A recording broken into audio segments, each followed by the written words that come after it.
Bienvenue pour cette nouvelle plongée. Aujourd'hui, on se penche sur un document assez fascinant qui décrit un système appelé Big Bang Orchestrator. Hmm. Ça a l'air technique, hein, ça parle de modules M1, M9, d'orchestration. Oui, tout à fait. Notre but, ça va être de comprendre un peu ce que c'est, comment ça marche, et surtout de décortiquer un concept qui m'intrigue, le mode autophile. C'est ça. Alors en gros, ce qu'on a sous les yeux, c'est la description d'une sorte de moteur, on pourrait dire, conçu pour gérer des tâches complexes. Ça pourrait être dans l'IA, le développement logiciel, ce genre de choses. Et ce qui saute aux yeux tout de suite, c'est la volonté d'automatiser au maximum, de structurer l'exécution, et surtout un énorme accent mis sur la fiabilité, via des règles, des principes directeurs assez clairs. D'accord, alors allons-y, décortiquons ça. Le cœur du système, si j'ai bien compris, c'est cet orchestrateur, une sorte de chef d'orchestre pour des modules qui ont chacun leur spécialité. Exactement. Par exemple, le module M1, il s'occupe de l'identité du projet, des contraintes de départ, et il y en a d'autres, M3 pour l'analyse stratégique Prometheus, M6 pour des outils comme la recherche d'infos, l'exécution de code. Oui, c'est ça. Mais au-delà de ces briques fonctionnelles, ce qui est vraiment marquant, je trouve, c'est la philosophie derrière. Ah oui, Le document, il insiste sur des règles presque paranoïaques, mais dans le bon sens du terme, hein. c'est-à-dire. Le principe de zero trust. En gros, ne faire confiance à aucune information qui n'est pas explicitement fournie ou vérifiée. Zéro supposition. Hmm, Et surtout, l'obligation de citer ses sources. Il parle d'une technique, RAG, pour minimiser ce qu'on appelle les hallucinations des IA. ah oui, quand l'IA invente des trucs. Voilà, exactement. C'est un peu comme si on demandait à l'IA de fournir sa biblio pour chaque affirmation. Et ça, c'est fondamental pour construire la confiance. Surtout avec des systèmes qui manipulent énormément d'informations, potentiellement sensibles. D'accord.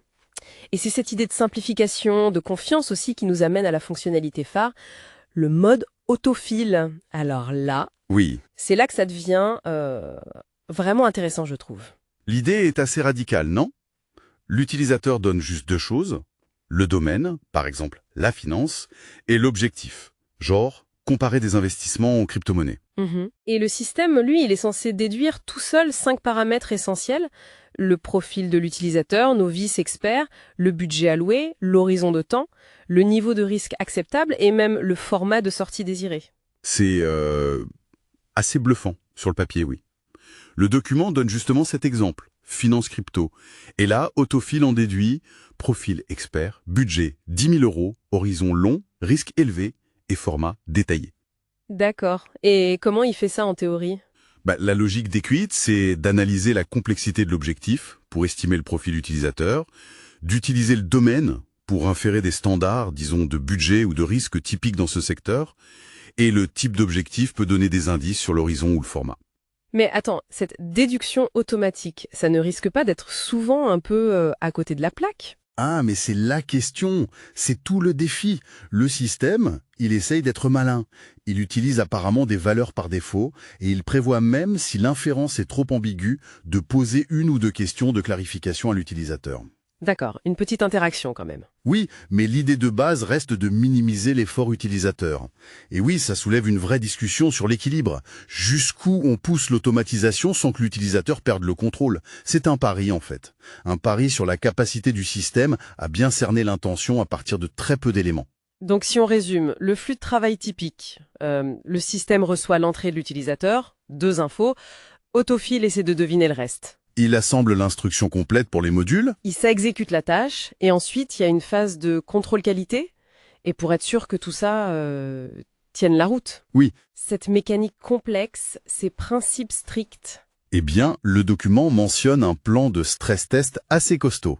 Des tests fonctionnels classiques, des tests de charge pour voir comment ça réagit sous pression, des tests spécifiques pour vérifier que le RAG, la citation des sources, fonctionne bien, et même des tests de robustesse contre des utilisations malveillantes ou adverses.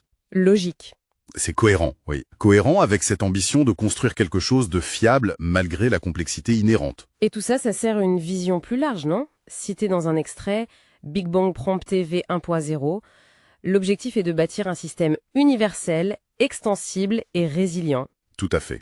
L'architecture modulaire, elle sert l'extensibilité, on peut ajouter des modules, des capacités, et la résilience, elle vient de ces règles de fonctionnement très strictes dont on parlait, comme le Zero Trust et le RH. Bon, alors, si on essaie de synthétiser, qu'est-ce qu'on retient de cette exploration Big Bang Orchestrator? Ça se présente comme une tentative assez ambitieuse de créer un système pour orchestrer des tâches complexes. Oui, clairement. Il s'appuie sur la modularité, une automatisation assez audacieuse avec ce fameux autofill, et surtout une base très solide fondée sur des principes de vérification, de traçabilité, assez stricts. C'est une bonne synthèse. Et peut-être, pour laisser nos auditeurs avec une petite réflexion, le document évoque une possible intégration avec des plateformes externes. Il cite Lovable.dev, Trickle.ae. Alors, au-delà de la technique pure, on peut se demander si ce genre de système d'orchestration automatisé, capable de s'auto-configurer à partir d'objectifs assez simples, devenait non seulement fonctionnel, mais aussi largement accessible. Oui. Quelle nouvelle porte ça ouvrirait? Dans la recherche, la création, peut-être même dans notre façon de travailler au quotidien? Et à l'inverse, quel défi ça pourrait poser?